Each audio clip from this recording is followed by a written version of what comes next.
This podcast is part of the Big Heads Media Podcast Network. Go to bigheadsmedia.com for more great podcasts. Hello. To quote the alternative metal band Stained, it's been a while. During our brief but glorious hiatus, the pandemic has raged across the globe. Western liberal democracies have teetered on the brink of far-right authoritarianism, and the Greg Steakbake has gone from warm and affordable treat to coveted delicacy of the wealthiest elite. Humanity, it seems, stands on a precipice, beyond which there lies only irreversible catastrophe, 1,000 nights of apocalyptic darkness, and perhaps the last whimpering cries of existence on this planet. Only two men, who share the same first name, who bring you inconsistent episodes featuring light-hearted conversations about interesting facts stand between life as we know it and the end of days. We are no longer just cooking with grief, but cooking for humanity itself. So, how's things? Yeah, not bad. All things considered, Good. Teetering on the brink considered. Well, light in shade. It has been a while since we've done one of these. It's been roughly 2 years, I think. I that seems high as an estimation, but I no longer know what month it is, let alone year. So if you'd said that we last recorded in 2020. 5. That's it. Yeah, the last time we recorded was 3 years in the future. Exactly. Hence my prophetic introduction. So yeah, apologies to the listeners for such an extended break. You're welcome. yeah. But if you hate listen to this, then what finer Christmas/New Year's present could we have given you than a break from our periodic rambles? But it was an unfortunate side effect of lots of things in my life that meant I didn't have electricity or heat or any access to any stuff that meant we couldn't record, and I was unprepared to make the 40-minute journey to other quizzes. So we, with the hiatus out the way, I think this is the start of a new dawn of Cooking with Grief. We've Season 2, closed, you could call it. Yeah, exactly. Yeah, so Season 2. So it's either Season 2, Episode 1, or Episode 63, open brackets, total. But Season 1 of Cooking with Grief has ended. We left it on a cliffhanger. It turns out Maggie Simpson shot Kurt Russell. Sorry, bit of a letdown. So welcome to the bright new age of Cooking with Grief Season 2. Are we going to do anything different? Probably not. Obviously, with it being the Queen's Jubilee this year and Prince Andrew being a nonce, so let's stick on the royal theme, not the nonce theme, the royal theme. Cooking with Grief is dead. Long live Cooking with Grief. Like, all the metrics say that we should let that name die and pick something more sensible, but no, it's stuck with us. So are we gonna? Does that mean are we gonna do a big royal/nonce special for episode 75? Probably not, because we'll have forgotten this conversation by then. Oh yeah, definitely. Yeah, that will be in 2025. No more of the old stuff, but more of the same. Yes. But I thought I might re-record the intro music on electric guitar this time. Oh.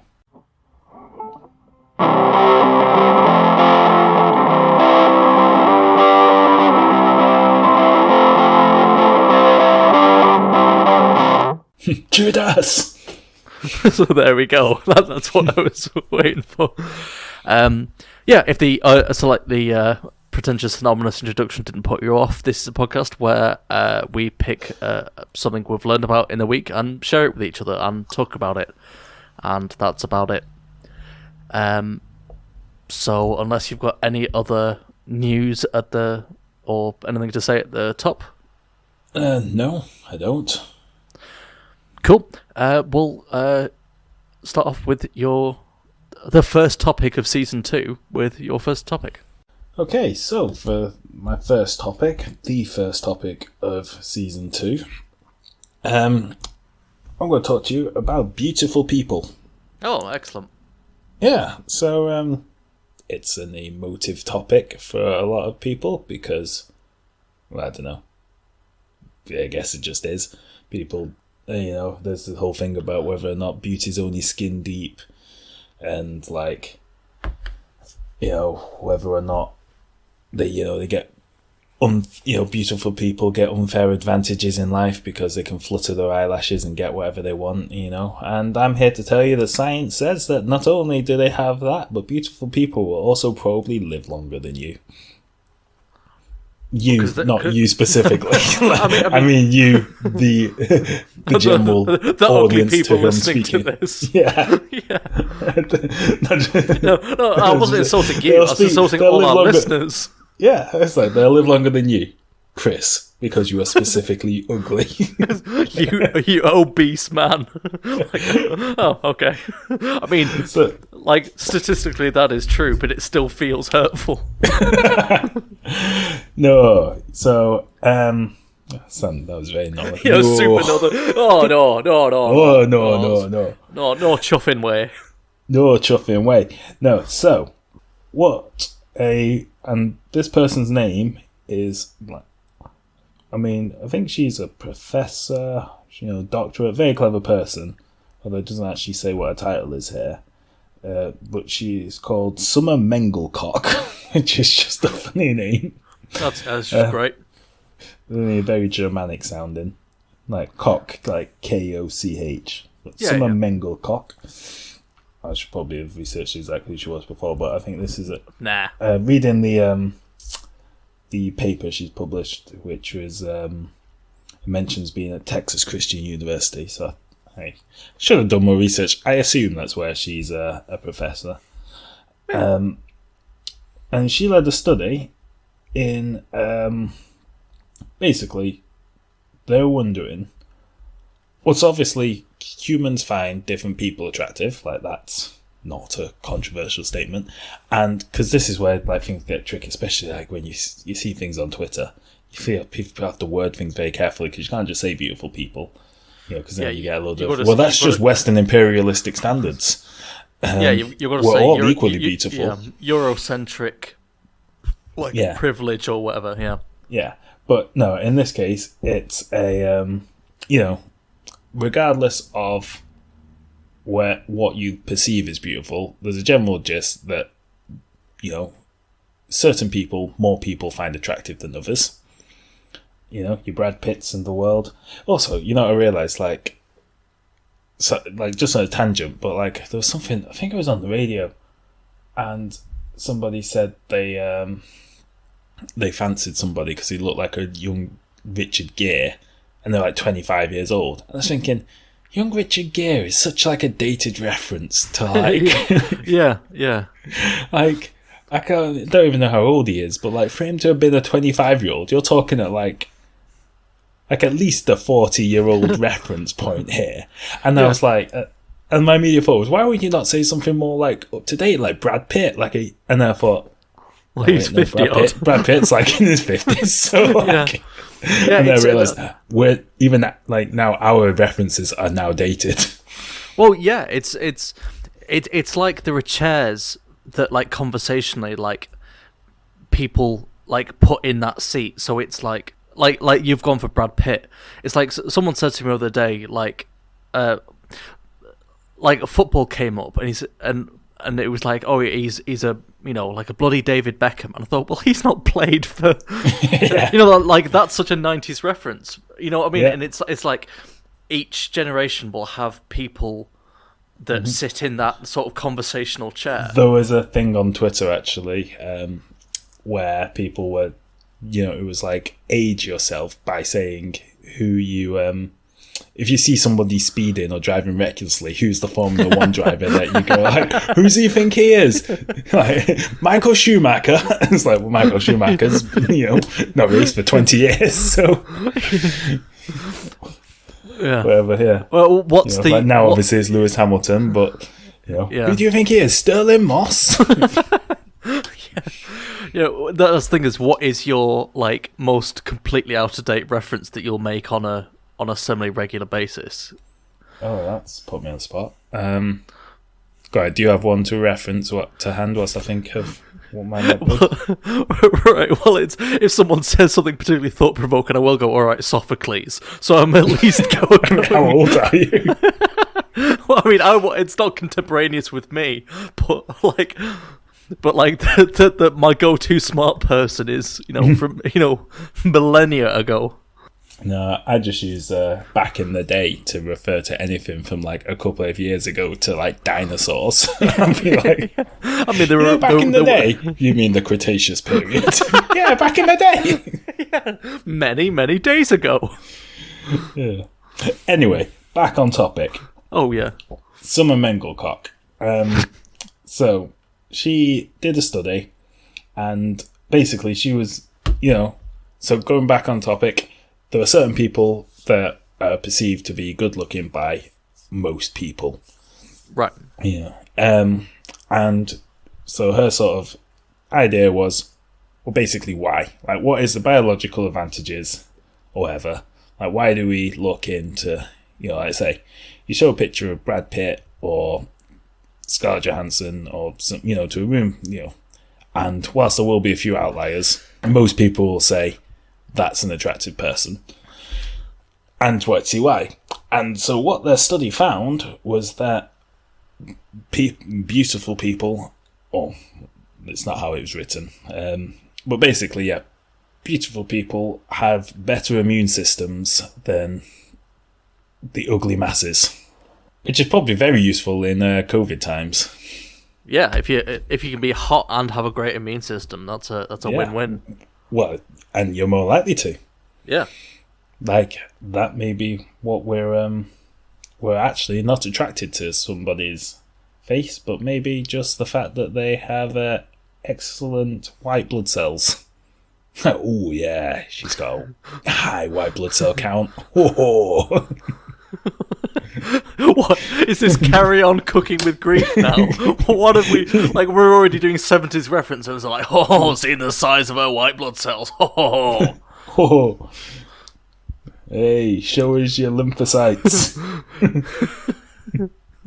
Get your plasma out for the lads. Or don't, because that may be fatal. You need it inside you. Yeah, so the way this study worked was, so they took they got a load of random people and took photos of the face, and they made sure they all had to be the same photo. Not same photo, you know what I mean? Like same angle, same light. Yeah. Yeah. Yeah, exactly. And they all had to wipe any makeup off and stuff like that. Okay. And stare straight ahead. Because it actually says, like, some of the people who, when I was reading the study, they had to discount some of the photos because, like, some of the candidates, because they were, like, smiled or whatever. Mm-hmm. Which you would have thought, in today's day and age, where you can instantly see the photo you've just taken, you could have gone, can we do it again? Do that one again, but Yeah. Don't smile. But no, instead they all got one photo, and it's like if they passport smiled, they were rules. like, yeah. Yeah. So in terms of, is it symmetry of the face? Is that what we find pleasing? Well, as a general rule, hang on, it does say that, but Or they sorry, weren't really if looking I'm at. So jumping what? ahead. No, so it does mention that, like, things that people seem to find, and it says as well that even when you take into account, like, because people always say Eurocentric beauty standard, it turns out even that's not bullshit, but, like, even when you get rid of that and you go to, like, cultures that have had very limited contact with Western ideals or whatever, there are some things, and even, in fact, I don't know how they tested that, but, like, in like, infants and stuff like that, there's instant, like, draw to, like, certain features. Mm-hmm. Apparently, like, clear skin, prominent cheekbones, bright eyes, and full red lips have been deemed attractive throughout recorded human history, and a consistent preference for symmetrical and average faces. Oh, hot. And research suggests these standards transcend age and cultural boundaries, being demonstrated in infants as well as those living in societies with little exposure to Western media. Okay. So, which is why they were saying, like, what is it that these might signify? Mm-hmm. Or whatever. So what they did was, they took pictures of a bunch of people, and they say they were basically, from the way it's described, they didn't actually have the photos, but the way it's described, it sounds like passport photos, like you said, like cropped at the neck, straight on, no smiling, no makeup, etc. And then they got another bunch of people and asked them to rate them, in terms of attractiveness. So each person would be given a random selection of photos, rate them, and then like somebody else would get a rate, different selection, rate them, blah blah blah, until they found like what the, who the on average were the most attractive. And then what they did was they took blood samples, or they'd already taken blood samples when they took the photos of these people, and they compared the and this is where it gets far too sciencey for me to understand, because it starts talking about it just starts talking about words that I can't even really pronounce. But yeah, they Greek letters and stuff start getting involved. But yeah, they basically looked at markers of immune system health. So things such as phagocytosis of E. coli bioparticles, basophil counts, neutrophil counts, cytotoxicity. These are all things that I don't understand, and the paper's clearly written for people who know what these mean. Yeah. So I can't really shed any light on this, but the general gist seems to be that people with better numbers were deemed to be more attractive. Okay, so pretty people are healthy, or rather healthy people are pretty. Yeah, or more likely to have, at least immune. Not necessarily healthy, because you could, you could be beautiful and drink yourself to death or something. But yeah, you're better at fighting off infections than you would be if you were less attractive.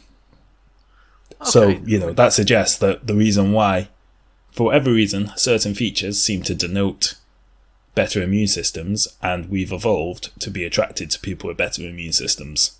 Big clear eyes isn't necessarily an indicator of health, though, isn't that? Because I always thought that was more like it's a vulnerability thing. It's. Well, yeah. I mean, this hasn't. This is more of a high level thing. They could just say okay. The results suggest perceptions of attractiveness in a relatively healthy population. Because I think it did stuff like, they're controlled for things like obesity, smoking, drinking, other underlying health conditions, stuff like that. I think they've tried to control for that to make sure that like was being compared with like. Yeah. So it says these suggest that perceptions of attractiveness leads to a perceived greater access to fitness benefits. Fitness in this case being healthy immune systems. Mm-hmm. So yeah, I think it's just basically, but I think it's like a high level thing of it doesn't necessarily mean anything, and I'm guessing there's a lot more to attractiveness, because like I say, this was only based on faces, nothing else. Yeah. So there's more in it than that, but it just suggests that some things might be a signifier. Because it could be stuff like, for example, rosy cheeks might be.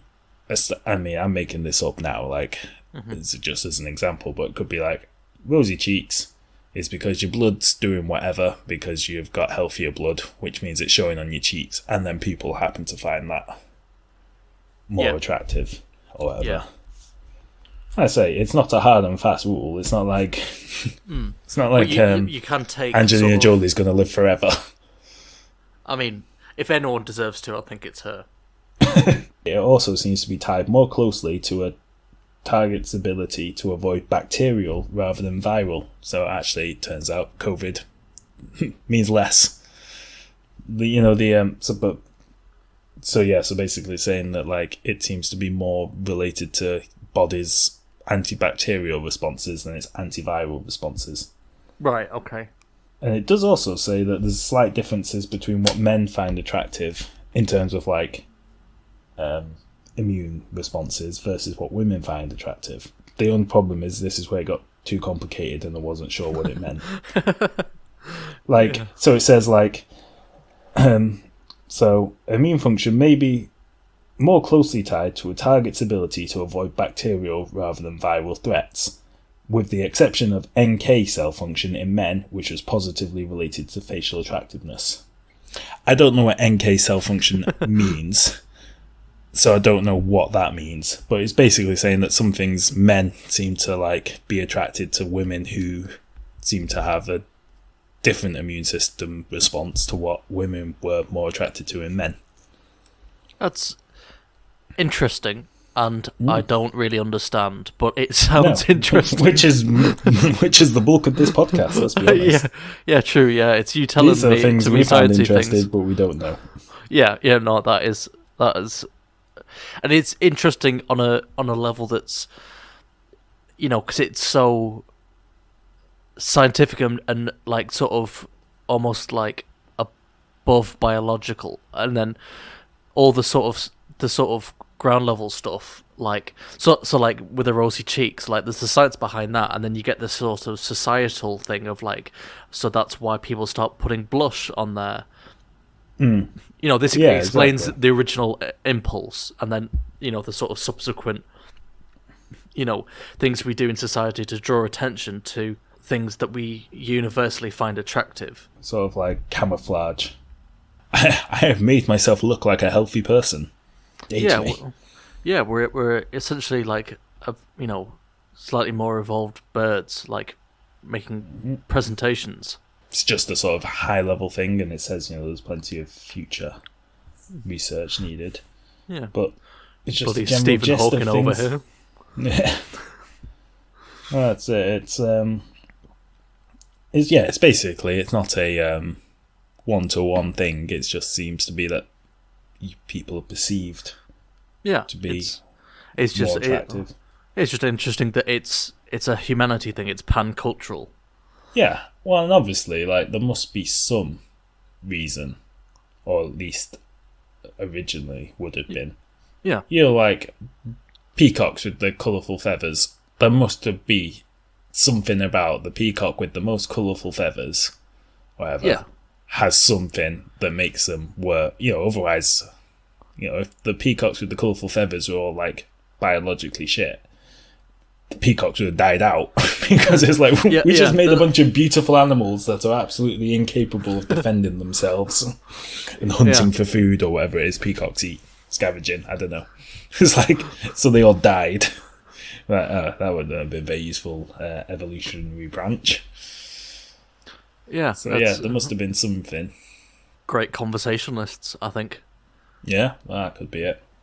So here's a tip for anybody who's out there looking for dating. If you're on Tinder, just put your white blood cell count on your profile, and watch those hits skyrocket. That's the thing. Are we going to spearhead like a TikTok, like lymph node challenge? We don't have TikTok, but we can try. No, but I know someone who does. Oh. So that's about as close as to modern life as I get. Aye. A healthy arm's reach. I mean, I've only just got electricity back, so it's a gradual. Amish. Yeah, I mean, nearly. I mean, at one point, I was literally like reading by candlelight. So, fun old time. Aye. Well, that's enough. Enough talk about beautiful, healthy people. So, and now over to me. And now over to you. Thank you. Okay, I have hit stop. I've attempted to hit stop with my fucking mouse that won't work on me fucking mouse. So, speaking of back in the day, I'm going to pick a topic from way back in the day, from loads of days previously. How many precisely? Oh, what's 2,200 times 365? Maths boy. Oh, that's a big number. Yeah, absolutely loads. Yeah, absolutely. I'm gonna say it's at least 38.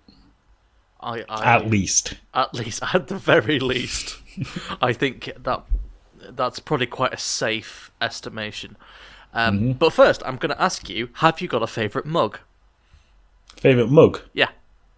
As in to drink out of? As Or opposed, do you mean like a mug shot? no, yeah, no, Like a sorry. face. Yeah, what's your favourite face? No, what's your favourite mug to drink out of? Because I think with Oh. such a prominent tea culture, particularly like at work, like when everyone has their own special mug, then it's quite a fiercely like. Well, yeah, this is why. So at work, I'd never take a mug in because I just use one of the generic ones. Not that I've been into an office now for like 2 years, but when I did. True. Because I just feel like if you're bringing in your own personal mug, you're sort of asking for trouble. Because somebody, especially like when they leave them in the like communal kitchen, it's sort of like, especially when you don't know whose is whose and what's like communal, what's not. You're just asking for trouble. Just use a generic one. Yeah, it's fine. you're gonna upset someone. Yeah. So I just, I think everyone should just have a generic mug at work, not get too worried. But I do have a favourite mug at home, which is, I got a few depending on the situation. Like, I've got like one that's just a little bit larger than a normal mug, not too much larger, not as big as like one of them Sports Direct giant ones, but it's just a little bit larger, which means like just more full. And then I also have one which is in the shape of a spaceman's helmet, which I like to, if I'm sat on the other side of the room from somebody or whatever from a suitable distance, I like to just hold it up like in line with their face and then move it to the right distance, and it looks like there's somebody sat there with a spaceman helmet. Like, conversely, you could pretend that you're a giant alien who's like gone aboard a ship and is sucking out the brains of a spaceman. I could do that. Maybe I will next time. Yeah, you've got options. Yeah. Do you have a favourite mug?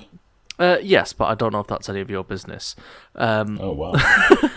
Yeah, no, I've got a few. I've got It's a mug in the shape of your PIN number, bank details. Yeah, it's just got my mother's maiden name and my first pet written on it. No, I've got it's super boring because they're just like off the shelf like IKEA mugs, but it's for a cup of coffee, black coffee.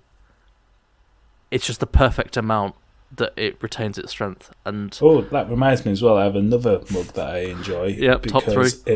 It's octagonal. Oh, it's a set. It's like you say, like an IKEA set or something. I don't know where it's from. probably IKEA. When you leave home and your mum gives you all the shit that she doesn't want anymore. It's like, Yep. you can have this, you can have this. So I inherited a set of mugs. But what I liked about them was, rather than being round, they're octagonal. And then when you stir your coffee or whatever, first off, it pings on every corner, so you get like a good like ringing sound that really annoys everybody. And then it also makes a bit of a void, and you end up with a nice spiral in the middle. Oh, nice! Like a little whirlpool effect. I You imagine don't get that with a round mug. I imagine they must like stack better in the not the washing machine, the dishwasher as well. Like in the cupboard. Well, yeah, because you can tessellate them a bit. Yeah. And Yeah. So I have a lot to say about mugs. yeah, clearly, I thought you might. That's the thing, is it's a surprisingly emotive topic. And for example, at work we've all got our own special mugs that are invariably bought for us on various Secret Santas, as a testament to how well my co-workers know me. Mine in Game of Thrones font says, "I drink coffee and know things," which I do both of those things. That is true. But oh god, I love that Game of Thrones. Yeah, and then we had quite a large number of workmen in, and they weren't using the generic plain white mugs that we give to delivery drivers. They were using people's personal mugs, and people lost their fucking shit. And that's why I'm saying they should just only have generic mugs. You're in an office, you never know who's going to be there. People come, people go, people get offered drinks, somebody from a different office comes. It's just not a controlled environment. Like, in your house, nobody's going to come in and make themselves a cup of tea. If somebody's come in, you offer them a cup of tea, and you can choose the mug that they're going to have. Yeah. In a work environment, you just can't do that, and it just feels like, you're bringing trouble on yourself by bringing in your favourite mug. To be fair, they're generally just work mugs, so it's not like people are bringing them from home. But people get very attached to them, and people will genuinely be offended if a brew is served to them not in their mug, and rightly so. But life is short and mugs are unimportant. But it is a surprisingly emotive topic, and it nearly came to blows. Anyway, that's enough mug chat. Is this even relevant, or? No, it's just been a while, and I thought I'd catch up. Yeah. And I know we like to talk about sort of tea-related topics. No, I'm going to tell you about an ingenious little mug called the Assassin's Teapot, or it's also called the Revolving Heart Vase. Revolving what? Heart vase. It's quite hard to say. Like heart as in ba-dum, ba-dum, ba-dum, and vase as in vase. But, the Assassin's Teapot is a much cooler name. And we're going back to ancient China for this one, because, how better to commemorate our second season by returning to our usual conversational stomping ground. And it, anecdotally at least, it appears as long ago as 2,200 years ago, which is so many days, like at least 38 days ago. And it was used by Chinese nobles and courtesans to cheat at drinking games, but it later took on a more sinister history. So it looks like a standard teapot. It's made out of ceramic or jade, and it pours like it's got like a handle and a spout. It pours like a number one, but it contains hollow chambers inside, and it's got 2 holes on the handle, so that when you cover different holes, it pours liquids from different chambers. Oh, that is clever. So that just reminds me, I feel like when you buy a teapot, you should be allowed to test drive it before you buy it. To make sure it's got a good pour. Yeah, like a little... Just like ask for a demonstration. Here's some water, give it a little pour. Oh yeah, on kettles as well. Yeah, give it a little pour. Yeah, that works. Kettles definitely, because I've bought cheapo kettles from before. Your student and sort then of Wilco's bases. It misses. Yeah, and misses your brew. Yeah, you might as well have just like sort of flung your cup near the tap. Yeah. So anyway. I wholeheartedly agree. So I will try to explain. Once again, I'm going to try and explain the science of something that I don't really understand. So I'll explain the science of it in a bit, but in terms of the history, it meant you could. So for if you wanted to cheat at drinking games, if you had, as long as the liquids the same colour, so you could be drinking water while your rival would be drinking, I don't know, like clear rice wine or something like that, and you'd stay sober and then win the drinking game. The reason it's called the Assassin's Teapot is because it was used in a high-profile assassination. In fact, it was the empress, an empress, not one of many, of the Han Dynasty was poisoned by assassins using this teapot. They put normal wine in one section and poisoned wine in the other section, but made sure it was the right colour. And obviously, that they poured the unpoisoned wine and drank it to prove that it was fine, as you would with an empress, and then poured the poisoned wine into the empress's cup or whatever, and killed her that way. Very clever. Yeah. Not very nice, but very clever. No, it is mean-spirited, but, interesting. So it was the... so in 188 BC, Emperor Hui of the Han Dynasty died, and his young son Liu Gong took over the throne. And he was perfectly suited to it. And his mother, the Empress Zhang, or the sort of mother dowager, or whatever they call it, the sort of, like the chief advisor, and so basically sort of emperor or empress by any other name. She was considered too controlling, which, understandable if it's your son. Like the sort of the court advisors didn't want her ruling, sort of through him. So they wanted to have her assassinated so that they could do the thing that they were accusing her of and rule through him. So they hired, assassins, and they used this teapot.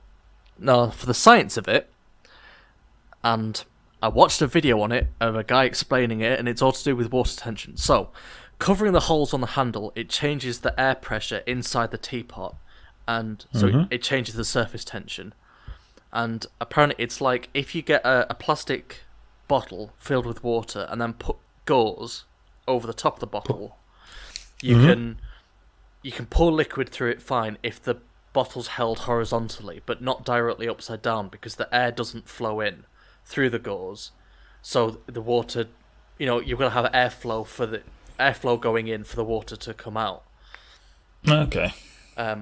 Or something. I watched a video and a science person said so and demonstrated it. So there we go. So when you cover, I was going to say, I imagine it works similar to when you put a straw in a drink and then you put your thumb on it and you can pull the straw out, and then if you let go of you move your thumb and the air gets into the bottom and all the liquid drops out your straw again. Because that's it. When you suck on a straw, it's not like the power of the inhalation. It's the air pressure changing in the straw, I think, that moves the liquid, or something like that.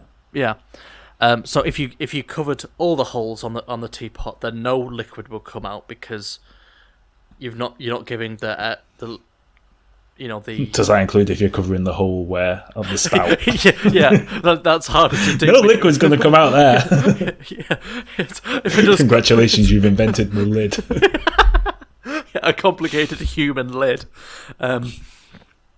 So then you cover one hole for like one chamber, and then one hole for the other chamber, and then if you don't cover both, they'd both pour, so that you could, if you had like milk in one and like black coffee in the other, you could have either coffee or milk, or a milky coffee, or pour neither. So it's got four, variations. So if you wanted like a little bit of poison, if it wasn't like the Assassin's Teapot, but like toxicologists dare teapot, you could do it that way. But yeah, like I said, mostly it was used for cheating at drinking games, or just sort of fun. Like it was usually whimsical, but sometimes horrific. Yeah, but isn't that like the analysis of all human history? Like there is love and dancing and poetry, but there's also cheeky assassinations. But yeah, I just thought that was pretty neat. Aye, it is neat and deadly, which is my favourite combination. Yeah, like a hitman straight after a fresh cut shave. Exactly.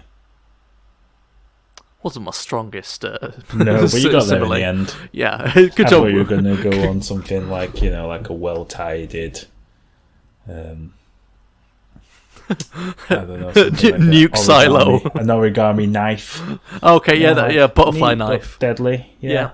Something like that. I don't know. Yeah, but, you got there. Like a beautifully. Or you could have said like an alcoholic drink, poisoned, but without a poisoned whiskey with no mixer. Yeah, but that would have deadly. That would have been so much better than what I said, and I'm so glad that we're not sort of stretching it out into this sort of horrific post on analysis. But if we make it unfunny for long enough, it becomes funny again. That's the golden rule of comedy. All right, Stuart Lee. Just say something not funny for ages, and eventually people laugh out of awkwardness, and then you can say that was the joke all along. Yeah. Have we done that yet? Let's say yes. Okay, great. And that brings us triumphantly to the limping end of the glorious return of Cooking with Grief Season 2. With all new facts, no new insights. It's really nice to be back, and hopefully you enjoyed listening too. And if you did, then tell your friends. It's how we grow. Share it on whatever social media feeds you frequent, and leave a rating on iTunes or Spotify or wherever you listen to I think mostly iTunes. That's where we get the most traction. And for more hilarious insights, follow us on Twitter at Cooking with Grief with no G on cooking. Think about how much simpler things would have been if Twitter character limit was 1 letter longer. I thought you were going to say So, one like, letter your then, username. and there's only 26 one. accounts. If it's just 1 letter longer, we would never have to say no G on cooking. Yeah. It'd just be Cooking with Grief, and it'd be consistent. I'm sure if you search, like, for Cooking with Grief, just with the G... Oh, I think it included- does come up. Yeah. Yeah, I think it does come up if you Google it. So, if you're umming and ahhing and thinking, can I really be bothered omitting that G, then you'll probably still find us. If you could whether you want to Google or not. Cooking with Grief Twitter, that would be real neat. It would. And deadly. Like, I literally just gave up. I can't think of any more. I will not take it back down that rabbit hole. But yeah, I've really missed doing this. Chris has also been here. Yeah, because I haven't. But, you know, I'm But here anyway. But he's got out of a more like broadly fulfilling life where this is all I've got. So, you know, he's got a career and a partner, and I've just got electricity back. So, you know, so I need this. So please validate my life choices by sharing this podcast with your friends. That sounds too bleak. I am happy. It's all broadly fine. Broadly fine, which is all really any of us can aim for. Yeah. Yeah, and I'm... Apart from the beautiful people who will never get sick. Yeah, but I can't be them because my cheeks aren't rosy enough or my eyes aren't big enough. You know, I look like a disgruntled egg. Dropped on a barber's floor that's not been swept particularly well.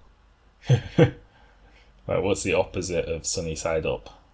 I was going to say overeating, but then it's not. Shell face down. Yeah. I'm a cracked egg upon the pavement of life, and only you can scoop me up and put me in the recycling bin of destiny. Exactly. Here's a fun fact. Humpty Dumpty, everyone assumes it's an egg. Yep. But he never actually mentions he's an egg. So I think that's an example of unconscious bias. Isn't it a cannon? It was a cannon. Hence the King's Men trying to fix it. Oh. Well, there you go. He's never depicted as a cannon.